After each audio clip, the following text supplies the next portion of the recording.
আসসালামু আলাইকুম। আশা করি সবাই ভালো আছেন। আমি আলহামদুলিল্লাহ ভালো আছি। আজকে আমি ইলিশ মাছের লেজ ভর্তা বানিয়েছিলাম। তো তার জন্য আগে আমি চুলাতে একটি কড়াই বসিয়ে দিয়েছিলাম। তারপর তাতে আমি তেল ঢেলে নিয়েছিলাম। তেল দেওয়ার পরে তেলটা গরম হওয়ার পর আমি লেজগুলো দিয়েছিলাম ভাজার জন্য। এখন আমি লেজগুলো ভালোভাবে ভেজে নিচ্ছি।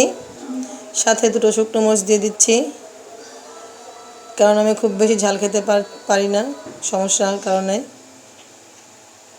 যাদের ঝাল খেলে কোনো সমস্যা হয় না তারাই আর একটু বেশি দিয়ে নেবেন।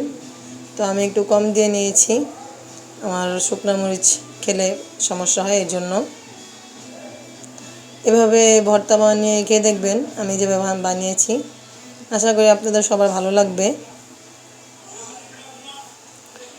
তারপর আমি পাটায় বেটে নিয়েছি। আমি ভর্তায় কাঁচা কাঁচা পেঁয়াজ আর ধনিয়া পাতা, শুকনো মরিচ দিয়ে এই ভর্তাটা বানিয়েছি। যদি কখনও কেউ এভাবে ভর্তা বানিয়ে না থাকেন তাহলে অবশ্যই বাসায় একবার বানাবেন। আশা করি খেতে আপনাদের অনেক ভালো লাগবে। আর যদি ভালো লেগে থাকে তাহলে অবশ্যই একটি লাইক, কমেন্ট, শেয়ার করে দিবেন। সাথেই থাকুন। আসসালামু আলাইকুম।